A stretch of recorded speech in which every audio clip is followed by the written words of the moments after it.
What's up, YouTube world? Problems back. Talking about some week 9 coming up. Um, week 8 had some pretty exciting games to watch. I know that I didn't expect a couple of them. I wouldn't even have been close to picking it.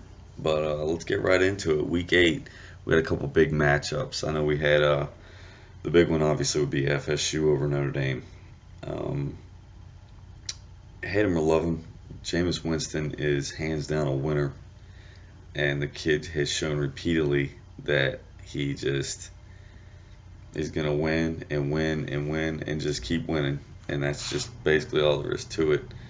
Ole Miss is rolling right now.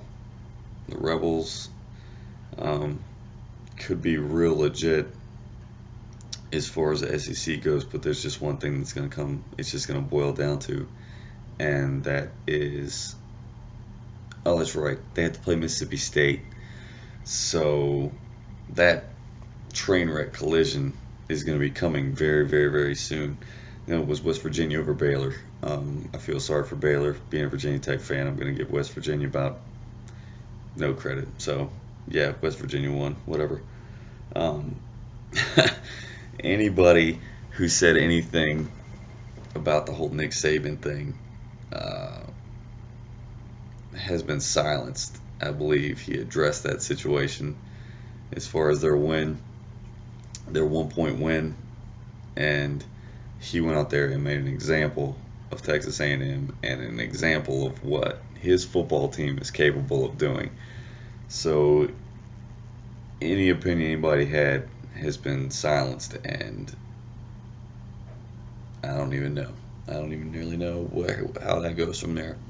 Bill Snyder and crew, Snyder family, K-State beating up on Oklahoma, not really beating up on, but good game. Kansas State had a plan for that one, so good game to watch. The Horned Frogs of TCU completely ran through Oklahoma State. That game, it wasn't even close. I mean, it wasn't as bad as Alabama blowout, but it wasn't even close. I'm not even really sure what page they thought they were on that one. Stanford fell again. I think there's a lot of disappointments out there for the Cardinal. They're not as good, I don't think, as I thought they were going to be. The rest of the country thought they were going to be. And the disappointment as far as that ball club goes, I mean, I'm not talking too much shit because, yeah, we're not even going to get into that. Clemson squeaked Boston College this week. They're probably still one of the, probably second best team in the ACC, maybe the third best. But, I mean, a win is a win, and you can't really get past that. Marshall is still undefeated, and they're still rolling. So they've got, I think, Florida A&M coming up this week. Or not Florida A&M, but Florida Atlantic, and they should beat them. They should. Marshall, really don't see anybody beating them right now. They're going to be a sleeper, a team to talk about. Not saying that they're the best team in the country or if they can hang with the state of Mississippi as far as their schools go, or Alabama, or Auburn. But, I mean, if they go undefeated, then they go undefeated. You have to give the boys credit where credit's due. So that's pretty much it for the Week 8 wrap-up. Some of the top performers is Kessler from USC. He threw for 319 yards. He was 19-26. Not a lot of real big performers out there. I'm going to throw one out for an entire team, and that's the Alabama defense. The boys went out there, shut out Texas A&M. Not saying Texas A&M's the best team in the SEC, but they still went out there scoreless. Held them boys to a big old goose egg on the board, and I mean, there's nothing else to say about that. Any type of criticism that people were talking about Alabama before last week, you got nothing now. You have absolutely nothing. Nick Saban is probably the best coach in college football right now. There's no doubt about that. And with the amount of talent he has down there, he's gonna get things situated. Believe that. It isn't over with. The whole Ole Miss beating them, it's not over with. And everybody just remember this: Ole Miss beat Florida. Okay, when Tim Tebow was there, and we saw what happened after that. Maybe the Rebels just have a way of sparking a team to drive harder and make it to the national championship. Conference rankings. There's no question here. The SEC still reigns supreme, even though I gave them a little bit of criticism at the beginning of the year. There's no question there. The powerhouses have kind of fallen off, but new ones have emerged. So that's all there is to it. I mean, the SEC. And then after that, you have to put the Pac-12. There's no question there. You still have Oregon. Teams that aren't undefeated are still that good, and you just can't put away the Pac-12. I mean, they still have UCLA, they still have USC. Cal's not a pushover, even though they're getting beat right now. Washington's not a push. They still have Arizona, Arizona State. Utah is not a team to sleep on. They can always beat somebody. Pac-12, hands down, is number 2. Number 3 has got to be the Big 12. Granted, Kansas State still beat Oklahoma, but I mean, come on, let's put this together.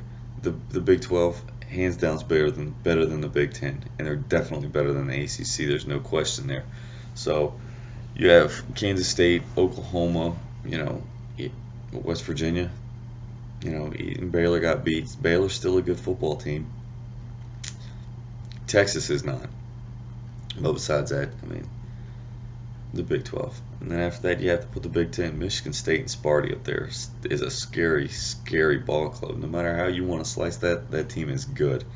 Even though they lost to Oregon, which might be interesting if you ran it back. But, they're still a good ball club. Ohio State, I mean, their loss was to Virginia Tech. And, the Hokies aren't worth a damn. So, you got to think. Maybe it was a fluke. It was a fluke, but nevertheless. And then dead last is the ACC. Besides Florida State, there's no team right now in the ACC that's. I mean, they might be able to beat the bottom of the barrel in some conferences. The SEC, as far as that goes, I don't think there's a team besides Florida State, maybe Clemson, maybe Duke, that could hang with the bottom of the barrel in the SEC. I don't think that there's a team in the ACC besides Florida State, Duke, and maybe Clemson that could hang with the bottom of the barrel in the Pac-12. I don't think that there's a team in the ACC besides for those 3 that could hang with the bottom of the barrel in the Big 12. Virginia Tech's terrible. Miami's a question mark all the time. Wake Forest is awful. Virginia's coming up. I mean, maybe we just need to stick to basketball, because football is obviously not our thing anymore. And it pains me to say it. After watching my boys get beat up by Pittsburgh last week, with Miami coming to town, it's not going to get any better. So the bowl streak might end this year, as much as I hate to say it. It hurts me to say that. But Virginia Tech's bowl streak might be over this year. Enough of that. Week 9 games coming up. We got some big ones. Obviously, Oregon and California play on Friday. Should be a very high-scoring game, seeing how California can't play defense at all, but they can score points. So look for that one to get into the, probably 70, 80 total points. But Oregon will pull that one out. Kansas State, Texas. Now, Kansas State coming off a big win against Oklahoma. Texas kind of hung in there with Oklahoma. I'm going to say Kansas State. Maybe not by a whole lot. But don't be surprised if there's an upset there. Texas and Kansas State is going to be one to watch. We got the battle up there in the state of Michigan. You have Michigan State. Maybe 15 years ago this would have mattered. This is going to get ugly really, really, really fast. Michigan State is going to beat up on the Wolverines in a big way. In a big way. I'm going to say at least 21 points right now. Okay, I don't give it. I know I'm the one that I've said rivalries. Damn a rivalry. Michigan State's going to get in that rear end early, quick, and it's going to get ugly fast. So we're going to go ahead and say that one. West Virginia, Oklahoma State. Now, I'm not giving Mountaineers any credit, because that's just what a good Hokie fan does. But they're coming off a big win. Oklahoma State's coming off a crushing beatdown after TCU put it on them. Don't be surprised if Oklahoma State gets in this one. I'm going to take Oklahoma State in this one. Arizona, Washington State. I'm not saying Washington State is going to win this game, but this is going to be another one of those that there's going to be some points on the board. The quarterback for Washington State, I can't forget it. I always forget his name, but I think he's leading the college football right now in the passing categories. He's killing it.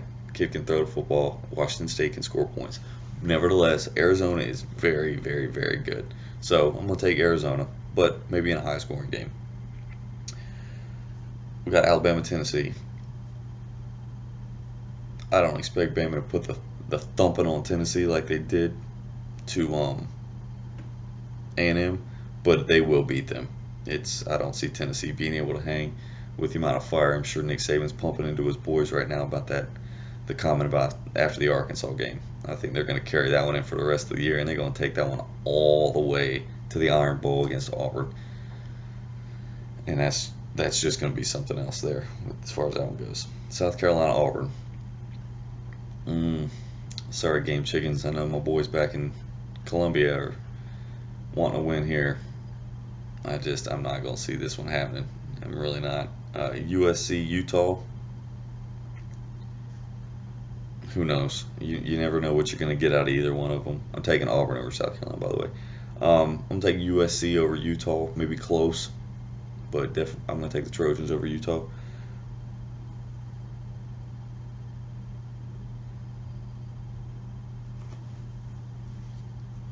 Arizona State, Washington. I'm going to take Arizona State. They're pretty good right now in the Pac-12.